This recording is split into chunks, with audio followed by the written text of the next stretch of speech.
Saya suka sekali memarahi anak saya. Bapaknya lah kalau berani. Pak Ustadz, apa amalan agar bisa menahan marah dengan anak? Ada saatnya ibu memang wajib marah. Ibu mesti bertanya, kamu pulang jam berapa, jalan sama siapa, uang mana, kunci motor mana. Harus marah. Jangan nanti ada ustadz yang ceramah, kita harus sabar sama anak kita dibawa jam 12 malam, sabar. Anak kita pulang sampai pagi, sabar. Anak kita pulang hamil 3 bulan, sabar. Itu bukan sabar, goblok. Ada saatnya kalian harus marah. Bapak harus marah. Ya ayyuhalladzina amanu, wahai para laki-laki, wahai para suami, qu anfusakum, jaga dirimu, wa ahlikum, jaga istrimu, jaga anak gadismu, naro, dari api neraka jahanam. Ada saatnya marah, tapi ada saatnya lembut. Nak, aku dulu mengazankan engkau waktu kau lahir supaya selamat dari neraka, maka jaga amalan ini. Nak, jadi Islam tidak menghilangkan marah. Islam itu justru mengatur dan menempatkan amarah pada tempatnya. Emangnya Nabi itu tak pernah marah? Nabi marah. La yantayanna, mereka yang sholat di rumah, mereka yang nggak sholat berjamaah, berhenti, jangan ulang lagi. Kalau tetap mereka sholat sendiri-sendiri di kantor, di kamar, di rumah, la uharriqanna alaihim buyutahum, akan kubakar rumah mereka. Lihat, Nabi yang ngomong, kubakar rumah mereka. Kira-kira mungkin nggak ngomong gitu lembut? Kubakar rumah mereka. Itu kubakar ya. Emang bakar ayam. Jadi kalau saya nampak bersuara keras menggelegar, saya bukan marah, saya sedang ingin umat ini sadar tentang hukum-hukum Allah. Shalli ala Nabi. Apa kriteria memilih pemimpin negara? Nggak banyak-banyak, 2 saja. 1, ayat Al-Quran, innallaha ya'murukum an tu'addul amanat, amanah. Yang kedua, wa idza hakamtum bainan nas an tahkumu bil adl, hendaklah dia adil. Tolong video saya jangan dipotong. Jangan seret-seret saya ke politik, saya bukan orang politik. Saya mau ditawari jabatan apapun saya tak mau. Ustadz mau jadi duta, tidak mau. Mau jadi menteri, tidak mau. Ustadz mau jadi sekretaris, tidak mau. Ustadz mau jadi apa sebetulnya? Wapres saja aku tak mau. Biarkan aku terbang sejauh mata memandang, ceramah ke Bontang. Sampai di hari petang aku akan pulang karena aku tahu di mana letak sana. Artinya apa? Biarkan Ustadz Somad jadi ustadz saja, supaya mulut dia lantang bicara sesuka hati dan mengikut kehendak Allah. Sifat pemimpin itu kata Allah, wa idza hakamtum innallaha ya'murukum an tu'adul amanat, amanah. Yang kedua, wa idza hakamtum bainan nas an tahkumu bil adl, orangnya amanah dan adil. Kalau dia menghukum bagi rata, kalau di sini dihukum, hukum juga di sini. Kalau ini salah, ini juga salah. Itu takbir. Shalli ala Nabi. Pernahkah Abdul Somad menyebut partai, menyebut orang, menyebut angka, menyebut? Tidak pernah sampai hari ini, tidak pernah. Wahai orang-orang yang ingin mencari-cari kesalahan Abdul Somad, capek kalian nonton video itu, nggak akan ketemu. Paling-paling kalaupun mau kalian cari-cari, paling-paling kalian dapat hidayah mendengar ceramah itu. Diputar pagi petang, kapan dia salah, kapan dia salah, ya nggak ketemu. Emang ini Ustaz kaleng-kaleng?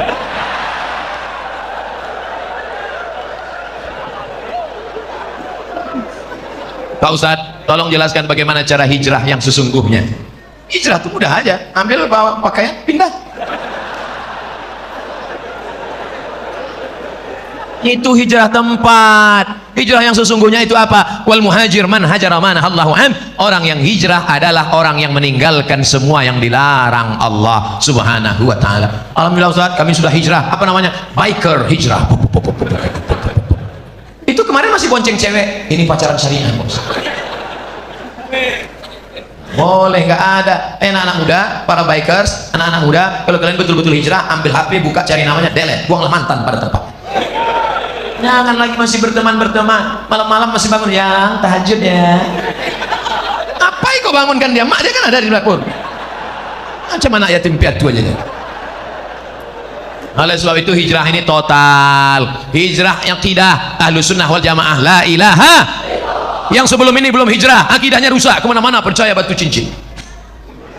Maka setelah itu dia buang itu semua. Dia sudah akidah ahlu sunnah. Yang selama ini masih percaya lagi, keris kecil dimasukkan ke dompet. Rupanya salah, patah, tercucuk. Yang masih percaya lagi dengan macam-macam mantra-mantra, wangsit-wangsit, suaminya nggak patuh, dikumpulkan rambut, tai telinga, tai hidung, tai segala tai, dikumpul, dibakar, masuk kopi. Akhirnya suaminya minum, suami pun patuh macam lembu cucuk hidung. Mas, adik mau pergi arisan, tolong pel lantai, masa anak-anak urus mandikan, ndak apa-apa. Kalau sampai kau buat lakimu seperti itu, neraka jahanam tempatmu, Bu.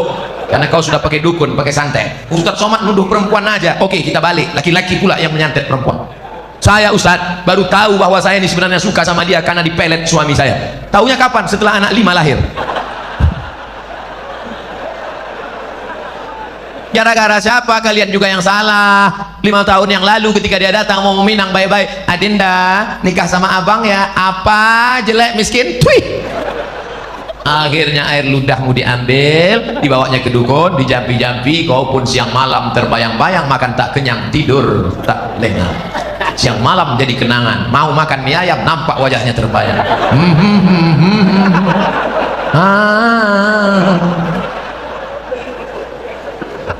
Apa mau dikata, nasi sudah jadi tai ayam. Jangan lagi hijrah masalah akidah, hijrah ekonomi, beralihlah ke Bangkal Timtara Syariah. Kenapa Ustaz sebut itu? Kalian orang Kaltim, maka gunakan aset daerah yang syariah, maka beralihlah ke bank syariah supaya selamat daripada riba. Ideologi, politik, sosial, ekonomi, betul-betul hijrah. Selama ini nggak sholat. Alhamdulillah suami saya sejak dengar ceramah Ustaz Somad sudah hijrah. Sholatnya rajin sekarang Pak Ustaz. Sholat apa? Sholat Jumat. Sholat kok cuma hari Jumat. Sholat zuhur, sholat asar, sholat maghrib, sholat isya, sholat tahajud, sholat duha, sholat qabliyah, sholat ba'diyah, sholat witir. Minta ampun kepada Allah atas segala silap dan salah kita. Mudah-mudahan Allah menerima hijrah kita insyaallah. Ya ayyuhalladzina amanu, hai orang beriman, tubu ilallah, taubatlah kepada Allah, taubatan nasuha, taubat nasuha. Apa saja bukti Islam adalah agama yang benar? Kenapa Allah membiarkan orang-orang membuat agama-agama yang lain? Kenapa enggak orang itu Allah hilangin aja? Hal apa yang dapat kita lakukan meningkatkan keimanan kita pada Allah Subhanahu wa taala? Kira-kira sulitkah bagi Allah meratakan orang yang tidak beragama dengan agama Allah? Innama amruhu iza arada syai'an ayaqula lahu kun. Ada yang mati ditelan bumi, Qarun. Ada yang mati ditelan Laut Merah, Fir'aun. Ada yang mati karena nyamuk, Namrus yang gagah perkasa, raja yang membakar Nabi Ibrahim, itu matinya cuma karena nyamuk, lupa pakai autan.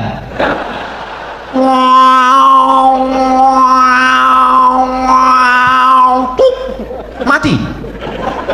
Bukan sulit bagi Allah untuk mematikan. Fir'aun yang gagah perkasa membangun piramid, matinya di mana? Matinya cuma tersedak di Laut Merah. Mati.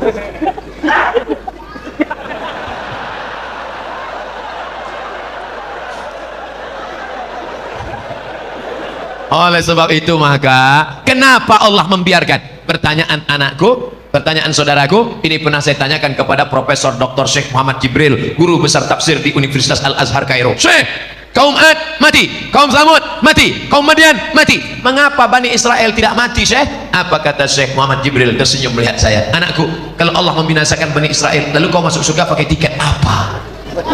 Kalau Allah menghancurkan Bani Israel di Palestina lalu kau masuk surga pakai tiket apa? Ini Allah biarkan supaya dia menjadi jihad kita. Orang Melayu masih ada yang belum Islam. Supaya apa? Supaya Abdul Somad masuk ke hutan membawa bantuan setiap bulan Februari, setiap bulan Agustus, membuat sekolah tahfiz. Untuk apa? Supaya negeri itu menjadi negeri Islami dan kita berperan dalam dakwah. Abdul Somad di Masjid Al-Kausar ini bukan dakwah, karena ini orang baik semua. Yang dakwah itu kemana? Berdakwah kepada orang yang belum mengenal Allah, berdakwah kepada orang yang belum bersyahadat, ajak mereka ke jalan Allah, dari jalan setan ke jalan Allah, dari jalan yang tidak diridhai Allah, dari jalan maksiat ke jalan taat. Itulah dakwah. Jadi kenapa Allah biarkan? Supaya kita mendapatkan pahala dakwah jihad fi sabilillah. Mana adrenalin dakwah? Mana semangat dakwah? Bangkitkan teman-teman yang belum hijrah, ajak dia hijrah. Tetangga yang belum sholat, ajak dia, ketuk pintunya. Assalamualaikum. Belum salat. Bapak belum sholat. Terserah saya, mau sholat mau nggak, apa urusan kamu?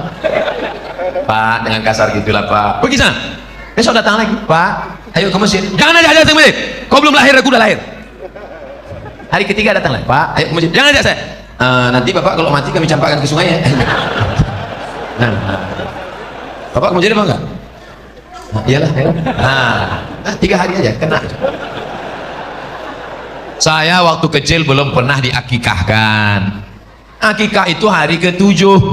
Gak ada duit hari ke-7, hari ke-14. Hari ke-14 gak mampu, hari 21. 21 gak mampu, gak usah tengok kalender, setahun, 2 tahun, 5 tahun, 6 tahun, 7 tahun, 8 tahun.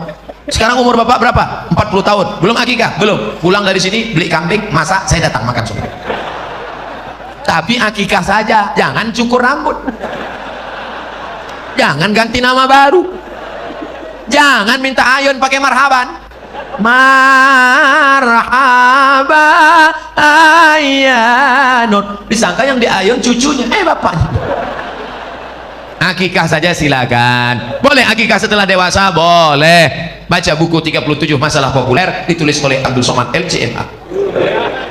Apakah lebih utama mengakikahkan diri saya sendiri atau berkurban? Al-kurban lebih utama, karena akikahmu tanggung jawab bapakmu, bukan tanggung jawab dirimu, dan hukum akikah itu sunat muakkad, tidak wajib. Duitmu berapa? 2,5 juta, kurban saja.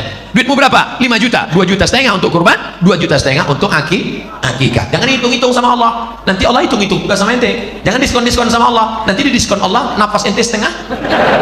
Apa judul lagunya? Setengah nafasku pergi.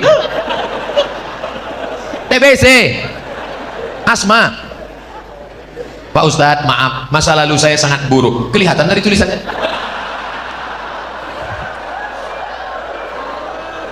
Sekarang saya lagi memperbaiki, Pak Ustadz. Bagus. Tak ada orang yang tak pernah bersalah, saudaraku. Orang yang baik bukanlah orang yang tak pernah bersalah. Orang yang baik adalah orang yang pernah bersalah dan memperbaiki kesalahannya. Lagu Roma. Tapi terkadang masih kepikiran masa lalu dan membuat niat baik ngedown. Nah, bagaimana cara agar kita tidak berpikir ke masa lalu? Jangan terlampau melihat spion ke belakang sampai kau lupa ada harimau di depan. Jangan terlampau melihat masa lalu sampai kau lupa menatap masa depan. Kalau perlu kau buang spionnya, campakkan, nengok ke depan aja. Maka tatap masa depan, Allah mengampuni dosamu, kau bangkit bersemangat. Lalu kemudian Allah akan memberikan keridhaan. Jangan lupa berjamaah dengan jamaah majlis pengajian Badak LNG maupun LNG Badak. Jangan sendirian, jangan pernah sendirian. Kenapa? Karena serigala hanya akan menerkam kambing yang sendirian, memisahkan diri dari jamaah. Kalau engkau berjamaah, insya Allah, maka jaga jamaah ini agar tetap istiqomah. Amin.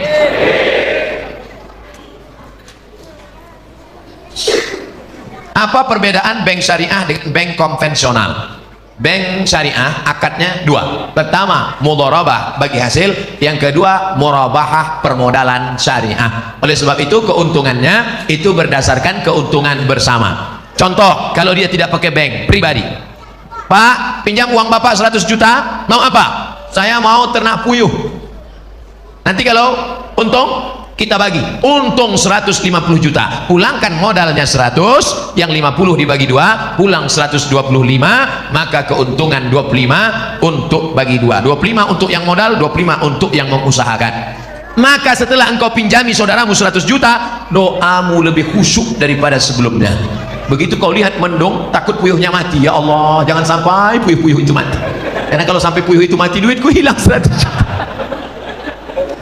Itulah bedanya dengan konvensional. Ketika engkau tukang kredit konvensional, ini duit 100 juta, pakai, untung atau buntung, yang penting uangku pulang, bunga 10%. Maka dalam ekonomi syariah ada akhlak, ada doa, ada harapan. Ketika engkau pergi ke Jakarta, satu pesawat, Bapak mau kemana? Mau ke Jakarta. Dari mana? Dari Bontang. Sama dengan saya, sama. Bapak keahliannya apa? Saya ahli ternak burung. Boleh datang ke tempat saya untuk apa? Untuk pelatihan burung-burung puyuh. Maka diadakan pelatihan.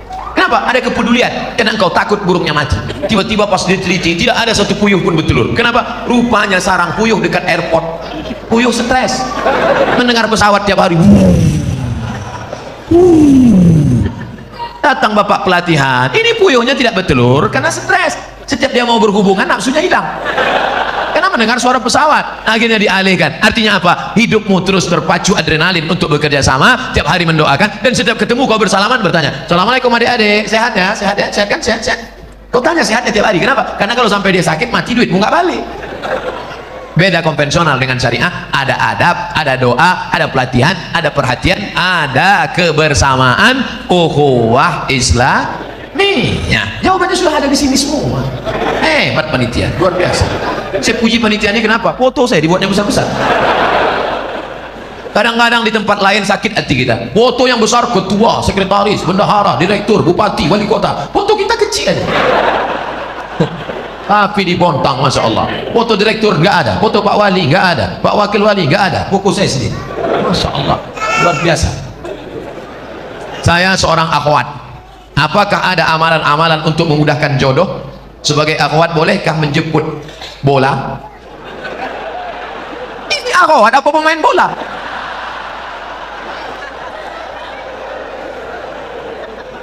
Maksud dia, boleh nggak menawarkan diri pada orang soleh?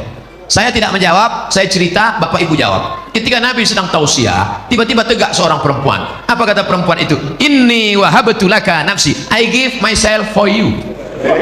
Sekarang saya tanya, bolehkah menawarkan diri untuk orang soleh? Lihat cerdasnya jemaah. Kita cukup sebutkan dalil, dia sudah. Maka kata ulama, boleh menawarkan diri pada orang yang soleh dengan syarat dia tidak mengumbar itu kepada orang lain sehingga menyebabkan malu. Dalil kedua, istri Nabi Khadijah, dia pakai ekonomi syariah. Khadijah punya barang yang membawakan barang dagangan itu seorang pemuda ganteng bernama Muhammad sallallahu alaihi. Setiap barang dibawa laku keras. Akhirnya Khadijah nanya, ini yang selalu laku keras mana orangnya? Itu dia.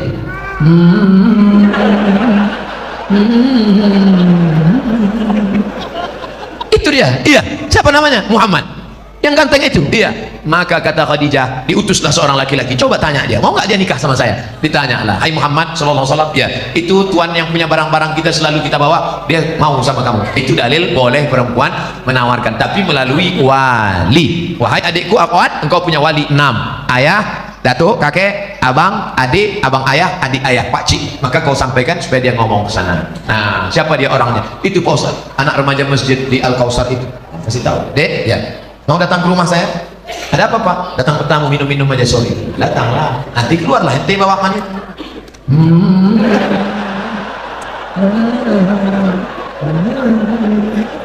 Lalu kau pun minumlah, tengoklah dia. Setelah itu barulah tanya, Dek, ya tadi waktu di rumah tadi ada minum teh kan? Iya.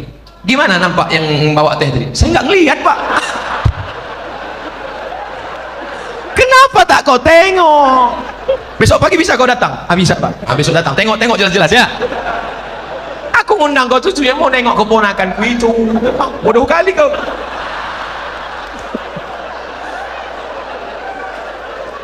Setelah itu sampaikanlah kepada dia. Nanti kulah kau tengok, kasih jawaban cepat-cepat ya. Ya, kalau padi katakan padi, jangan sampai tertampi-tampi. Kalau jadi katakan jadi, jangan sampai ternanti-nanti. Itu gimana? Bisa, Pak. Selama ini saya memang udah nengok dia, tapi dari jauh nampak saya cantik. Begitu dekat, tak jadilah, Pak. Dah, yang kau ceritakan ke yang lain ya. Nanti hancur dunia persilatan. Kalau tidak jadi jangan kecewa. Kenapa? Bunga bukan setangkai, kumbang bukan seekor, patah tumbuh hilang berganti, hilang satu tumbuh seribu. Apa disedihkan? Alah, perempuan macam laki-laki macam itu banyak. Kalau ditanya orang, gimana? Kecewa nggak jadi sama dia? Kecil lah. Di dalam kamar baru kau nangis.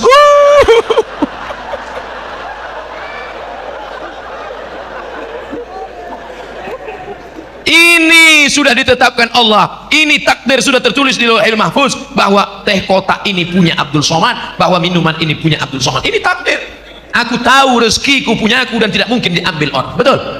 Ini punya Abdul Somad, satu pun tidak akan mengambil. Begitu juga dengan jodoh. Jodohmu tak akan mungkin diambil orang. Tapi kau mesti ada ikhtiar dan usaha untuk membuka botolnya, mau masuk. Jangan cuma kau tengok aja, menganga lah. Harus ada usaha. Jangan nanti ditanya, gimana dek? Saya serahkan sama Allah. Kalau memang jodoh nggak akan kemana. Tak akan lari gunung dikejar. Di mana gunung nggak lari dikejar? Oleh sebab itu ada ikhtiar. Itulah Ahlus Sunnah wal Jamaah. Harus ada usaha. Mudah-mudahan yang gadis-gadis yang lajang-lajang dipertemukan Allah dengan yang baik-baik. Yang bilang amin itu yang belum nikah. Anak udah 3, amin.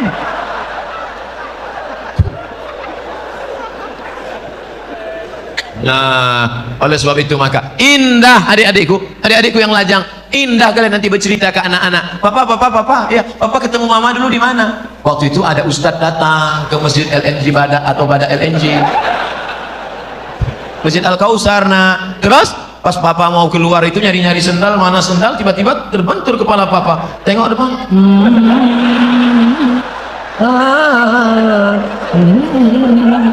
Nah, itulah mamamu. Indah. Sekarang banyak laki-laki tak bisa bercerita indah dengan anaknya. Papa, ya, gimana jumpa mama dulu? Salah sambung. Papa, ya, gimana jumpa mama dulu? Ditangkap ansip kami. Waktu itu kami sedang main-main di taman LNG Bada. Habis itu datang security, tangkap, bawa ke Papua, nikah langsung. Terus kok jadi kami? Ya lama-lama mak kok cantik juga tengok.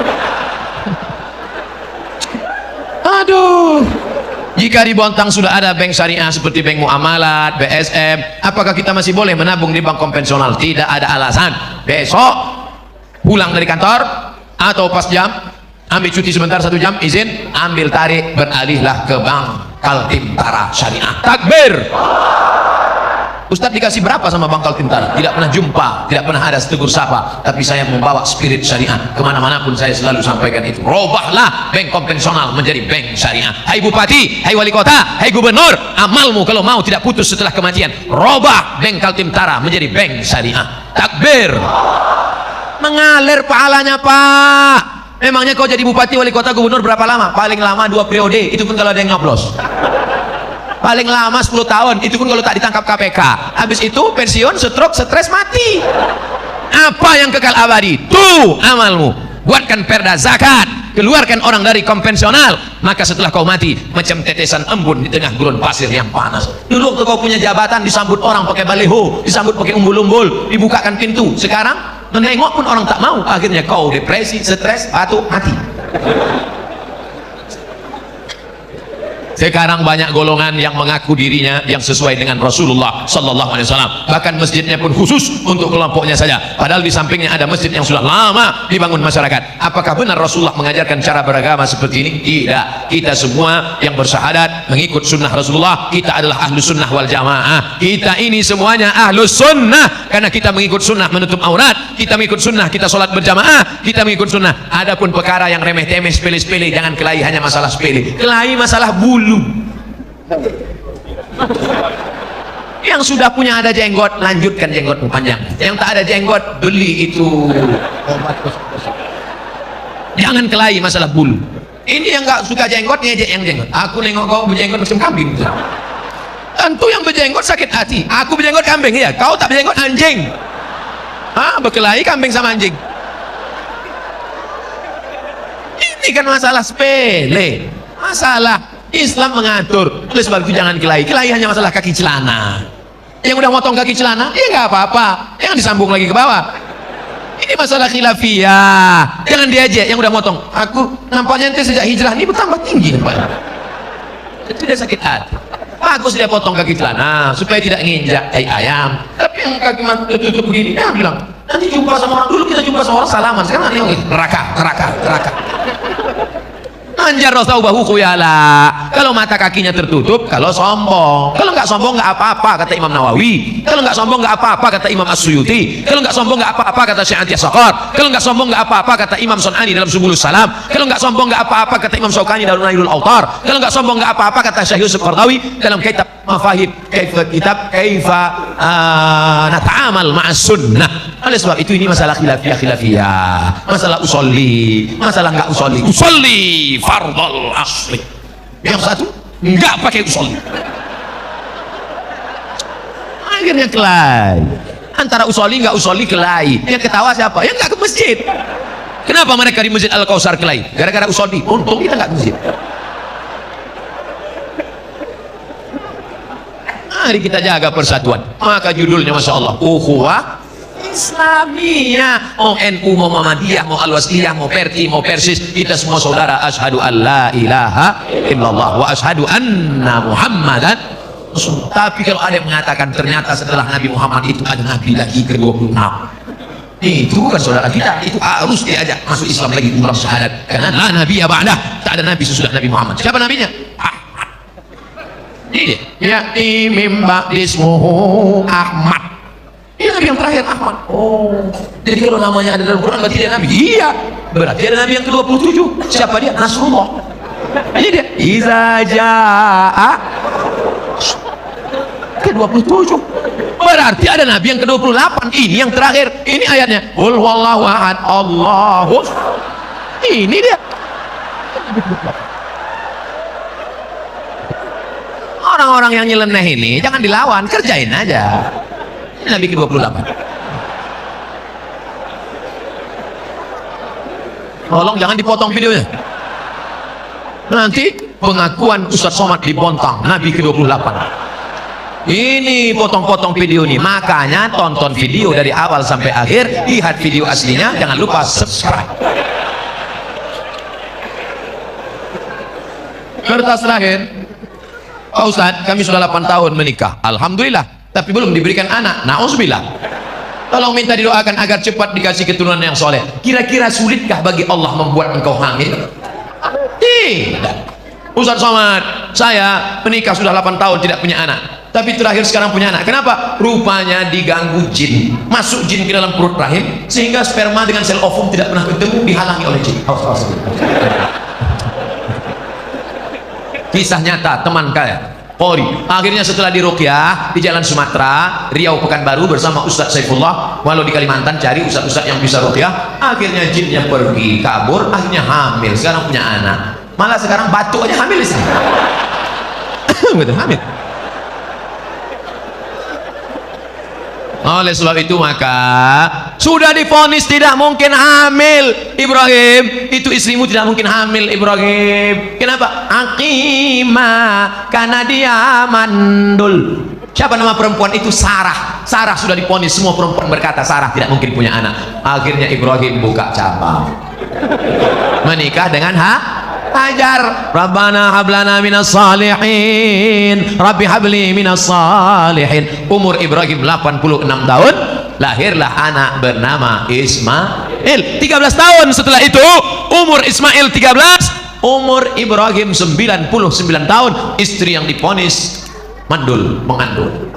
Akhirnya lahirlah anak laki-laki bernama Ishak. Oleh sebab itu jangan cepat-cepat buka cabang. Ternyata toko lama laku juga. Makanya Bu, nanti kalau bapak ngomong, Mas, nampaknya bapak harus buka cabang, ingat, ternyata setelah 13 tahun Sarah juga mengandung Pak. Jadi gimana? Kita tunggu 13 tahun lagi. Oleh sebab itu maka apa sebenarnya yang diinginkan Allah? Kadang sakit hati saya Pak Ustadz, saya sudah nikah 8 tahun gak ada anak. Kawan saya nikah Januari, April punya anak. Di mana keadilan Allah Pak Ustadz? Sebenarnya Allah hanya ingin melihat engkau munajat di tengah malam. Usolli sunnatat tahajud 8 rakaat, usolli sunnatal witir 3 rakaat, usolli sunnatal hajat. Hajat ingin punya anak, baca surat Yasin, selesai baca surat Yasin, Allahumma inni as'aluka bi surat Yasin, Allahumma inni atawassalu ilaika bi jahi Yasin. Ya Allah, berkat surat Yasin ini mudahkanlah aku punya anak. Karena kata Imam Ibnu Hajar, kata Imam Ibnu Katsir dalam tafsir Qur'anil Azim, la tuqra'u fi amrin asirin illa yassarahullah. Kalau dibacakan pada perkara yang susah, susah punya anak, susah sakit, susah paham, maka dimudahkan Allah. Maka baca Yasin tiap malam. Bapak Ibu sholat tahajud usaha, katanya minum jus apa itu, jus kacang hijau, katanya makan korma. Saya tengok jamaah umroh beli korma muda, beli korma muda. Saya nggak paham ini apa betul apa tidak. Lalu saya tanya sama yang jual itu, apa betul? Katanya aku pun tak punya anak. Ternyata orang ini sugesti aja, ikut-ikutan. Teman saya lama tak punya anak, ambil cuti 1 bulan ke Kairo, makan minum ngaji, makan minum, punya anak. Rupanya selama ini sperma terganggu oleh WhatsApp. Handphone masuk kantong, handphone signalnya terganggu, akhirnya sperma itu lemah, nggak kuat dia berenang.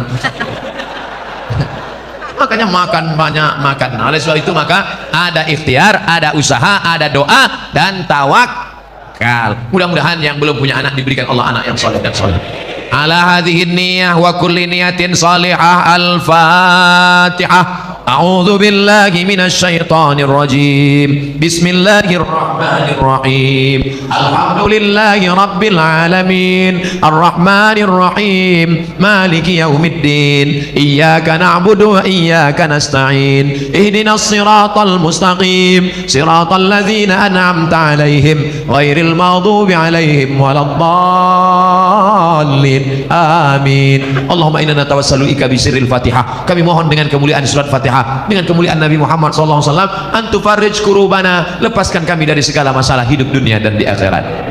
Antu yasir umurana, mudahkan segala urusan kami, urusan yang membawa kami kepada ridhamu ya Allah. La tada'lana fi maqamina hadza wa fi sa'atina hadhihi dzamban illa ghafarta. Segala dosa-dosa kami ampunkan, bersihkan kami ya Allah. Wala dainan illa qadaita, lepaskan kami daripada hutang piutang riba ya Allah. Wala maridan illa syafaita, ada di antara kami yang sakit, sehatkan, sembuhkan, hilangkan penyakitnya ya Allah. Wala raghiban illa anjabata, yang belum punya anak, berikan anak yang baik-baik, yang soleh dan solihah ya Allah. Wala aziban illa zawajata, yang belum ketemu jodoh, temukan dengan jodoh yang baik-baik ya Allah. Wala hajatan min hawaiji dunya laka ridha wa lana fiha salah illa qadaitaha wa yassartaha. Hajat dunia, hajat akhirat baik bagi kami dan engkau ridha, maka tunaikanlah ya arhamar rahimin. Ya muqallibal qulub, wahai engkau yang membolak-balikkan hati, tsabbit qulubana ala dinika wa ala ta'atik, kokohkan hati kami dalam agamamu dan dalam ketaatan kepadamu. Allahumma ja'alna minat tawwabin, jadikan kami orang yang taubat. Waj'alna minal mutatahhirin, jadikan kami orang yang mensucikan hati. Waj'alna min ibadikas salihin, jadikan kami orang-orang yang saleh. Allahumma waffiq ulata umurina, berikan taufik hidayahmu pada pemimpin-pemimpin kami, supaya hati pemimpin kami condong untuk menolong agamamu ya Allah. Allahumma ja'al hadzal balada baladan aminan mutmainnan yatihi rizquhu min kulli makan, jadikan Bontang ini negeri yang aman, damai, terbuka pintu rezeki dari segala penjuru ya Allah. Allahumma dafa'an al-ghala wal waba wal fahsya wal riba wa zina wal munkar, selamatkan Kalimantan Timur dari segala malapetaka, bencana, riba, zina, narkoba, perbuatan keji dan mungkar. Allahumma akhtim lana bi husnil khatimah wa la taqtim alaina bi su'il khatimah. Allahumma ja'al akhir kalamina inda intihai ajalina, jadikan akhir kalam kami ketika ajal kami sampai, yang keluar dari mulut kami kalimat la ilaha illallah Muhammadur Rasulullah sallallahu alaihi wasallam. Rabbana atina fid dunya hasanah wa fil akhirati hasanah wa qina adzabannar. Wa sallallahu ala sayyidina wa maulana Muhammad wa ala alihi wa sahbihi wa sallam, walhamdulillahi rabbil alamin. Taqabbalallahu minkum minna wa minkum taqabbal ya karim.